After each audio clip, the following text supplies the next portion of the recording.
घबराइए मत रानी माँ, हम आ गए रानी माँ।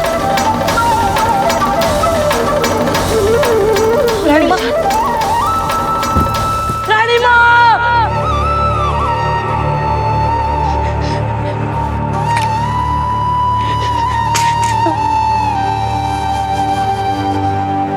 मेरा बच्चा,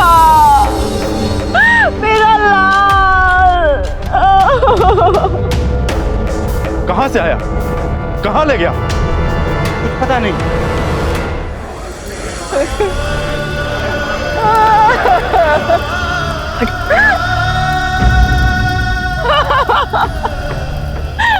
मेरा बच्चा, मेरा लाल। क्या हुआ जीजी? नरपक्षी भाग ले गया इसके छोरे को जंगल में घसीट के। क्या? बाबूजीराज, बच्चा अभी बहुत छोटा है, उसने बगलबंदी पहना था। वो इस हाथी को अपने पास हमेशा रखता था, शायद आपने उसे देखा भी हो।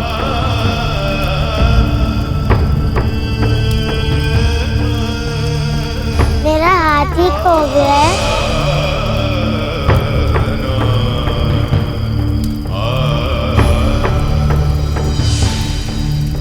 मेरी माँ नहीं जाने देती, उन्हें लगता है अगर मैं अकेला गया तो मुझे बाघ खा जाएगा।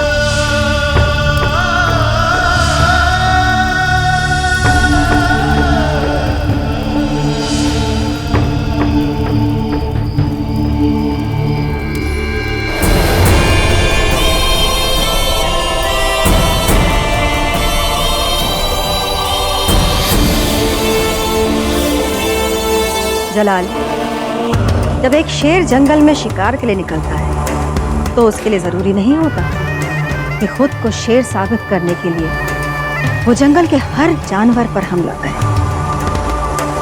वो तो बस एक जानवर पर हमला करके एक मिसाल कायम करता है।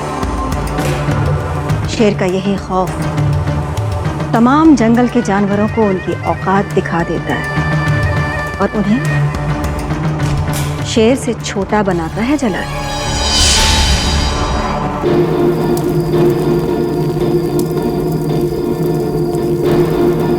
बाबूजीराज, ये देखिए बाघ के बच्चे। चलिए। इसलिए जलाल, आप भी शेर की माने राजपूतों को जीतकर हिंदुस्तान के सामने एक मिसाल कायम कीजिए। अपना खौफ बनाइए, अपना जलाल दिखाइए, फिर देखिए कैसे सभी हिंदुस्तानी राजा एक एक कर अदब के साथ आपके सामने झुकेंगे, आपकी नजरे इनायत के लिए तरसेंगे। राजपूतों के खिलाफ इतनी नफरत क्यों बढ़ाई जा रही है? आली जान,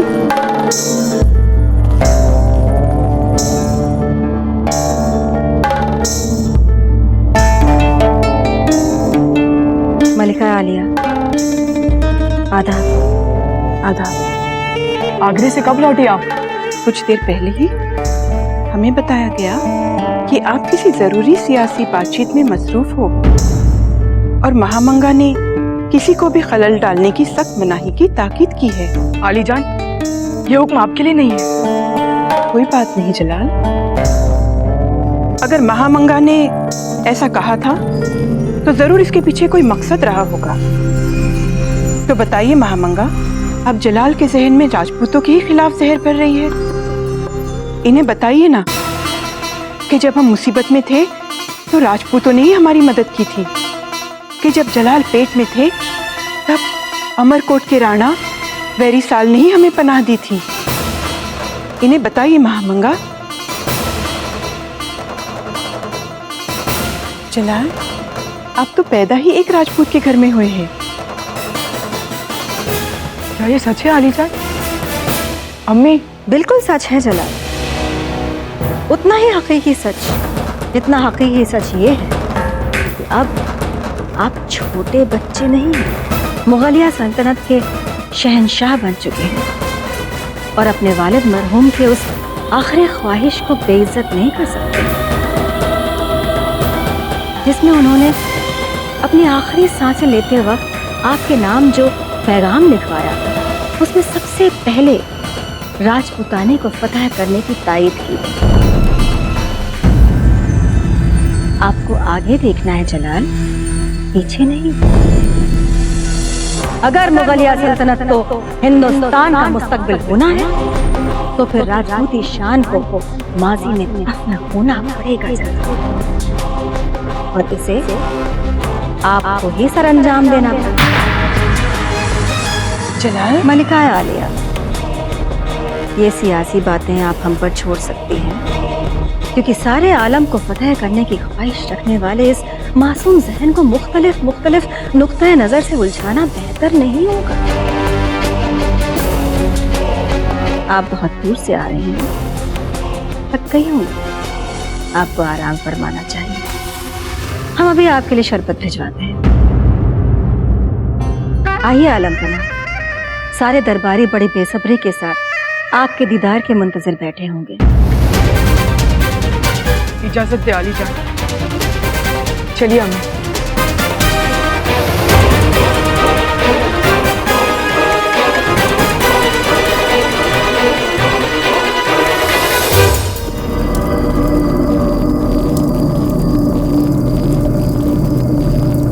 बाबूजीराज, वही बगलबंदी है जो वो बच्चा पहना हुआ था।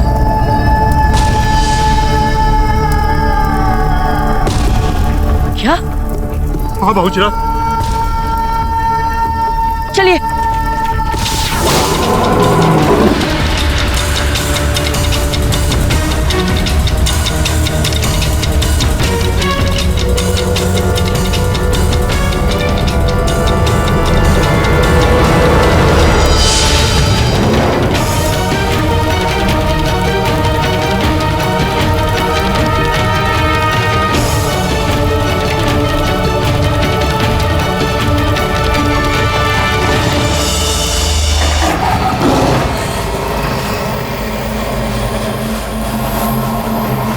बाबूजीराज, हमें यहाँ से निकल लेना चाहिए। घबराइए मत काका, हम बाघ का सामना कर सकते हैं, और फिर घबराने से क्या फायदा। बाबूजीराज, ये घना जंगल है, पग पग पर संकट है। यहाँ नरबख्शी के अलावा और कुछ भी है, हमें वापस चलना चाहिए। काका, हम कह रहे हैं ना, हम आपके साथ हैं। बाबूजीराज, आप लोग पीढ़ियों से साहसी हैं। एक लेन जी हमें साधारण व्यक्ति बनाया है। हमें जाने की आज्ञा दीजिए बाबूजीराज, हमें डर लग रहा है बाबूजीराज, हमें जाने दीजिए। ठीक है।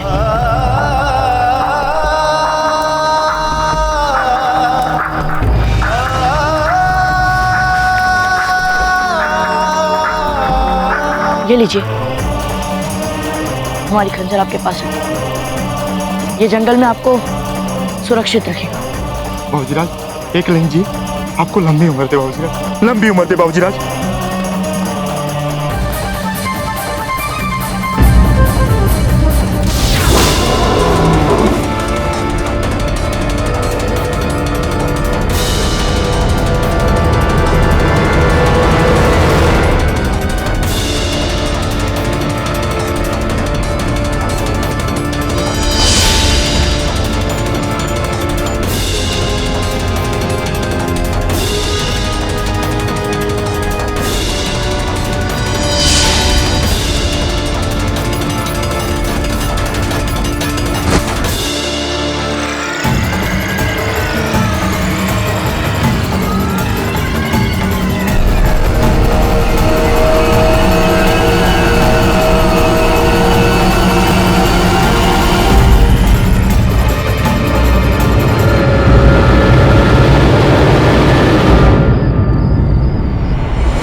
पता बोला, मैंने सुना है बड़े साहसी हो।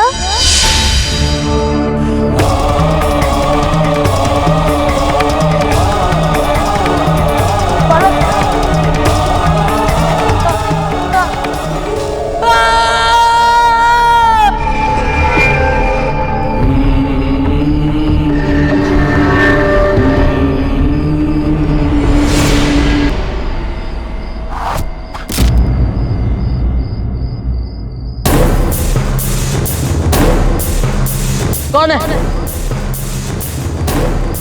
कौन है? साहस है तो सामने आओ, सामने आओ।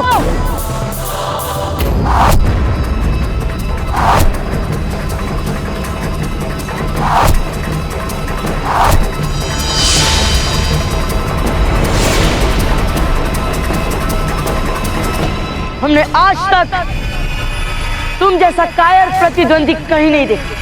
सुन रहे हो तुम?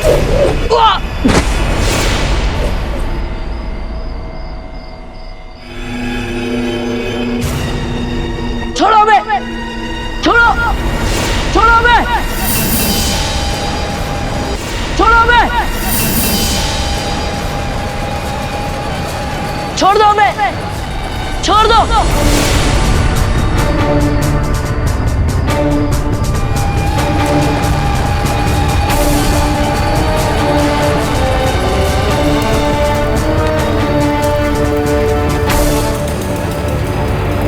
छोड़ो बे, छोड़ो, छोड़ो बे।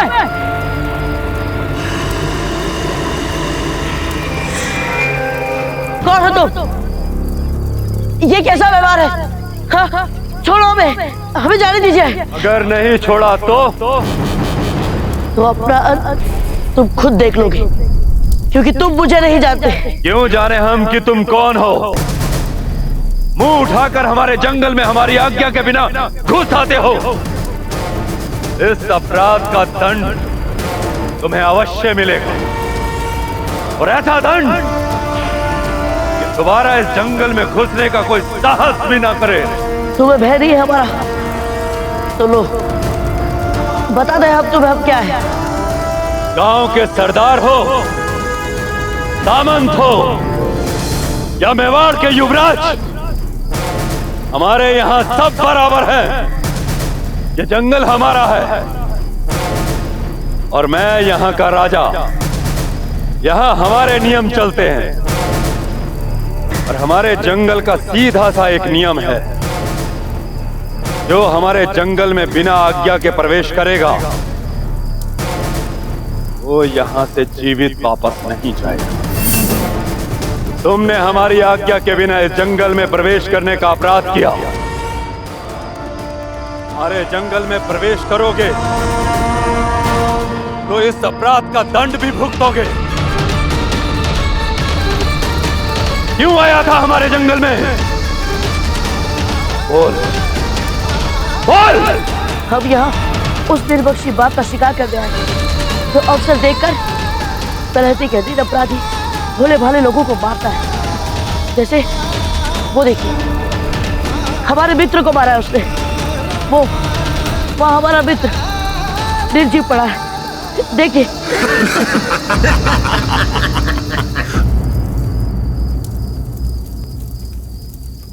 देखा, तुम आए थे जंगल में शेर का शिकार करने और खुद शिकार हो गए। पेड़ से उल्टे लटके हो। अगर हम शेर की सहायता करें और तुम्हें ऐसे ही लटका हुआ छोड़ दें तो उसके खाने का प्रबंध हो जाएगा, और इसके लिए हमें कुछ नहीं करना, बस यहां से चुपचाप चले जाना है। यदि आपके जंगल का नियम आपसे यह कहता है कि जो लोगों की भलाई के लिए उनकी समस्या को हल करने का प्रयास करें उसी को ही दंड देना चाहिए, तो ठीक है, जैसा आप उचित समझे।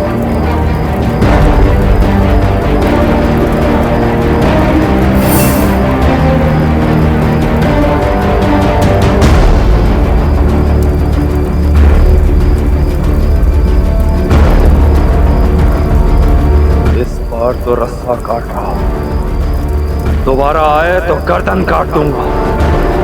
हाँ?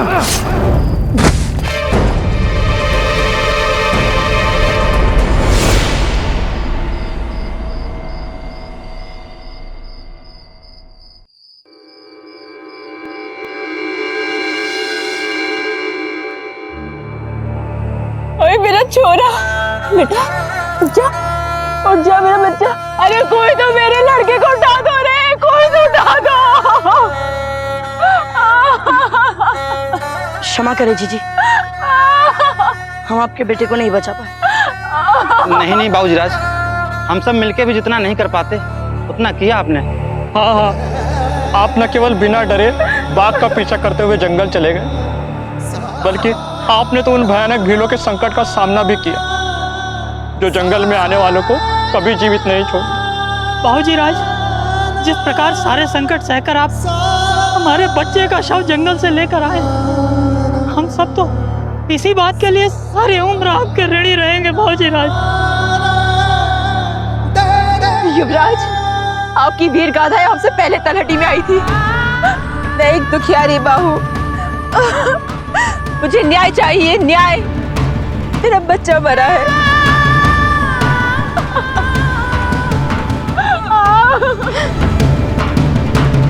अरे तू पागल हो गई है क्या? दोबारा हम हमारे बाबूजीराज का जीवन कैसे संकट में डाल सकते हैं? ये हमारे अतिथि है, अतिथि है ये, समझी तू? अरे कोई किसी का भाग लिख सकता है क्या?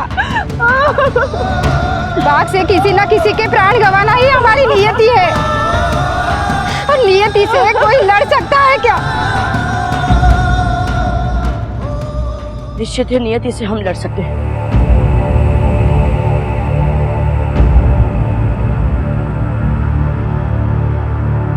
जीजी, आप चिंता ना करें, आपको न्याय मिलेगा। हम मारेंगे बाघ को, ये हमारा वचन है।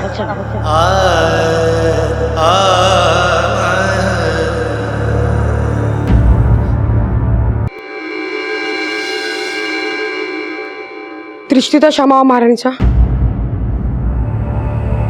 पर हमने तो सुना था कि बाबूजीराज प्रताप को राजमहल से निर्वासित करने के आदेश के पीछे हट आप ही का था, और यदि ये बात सत्य है तो बाबूजीराज प्रताप तलहटी में कैसे रह रहा है? इसे जानने में इतनी रुचि क्यों है आपकी?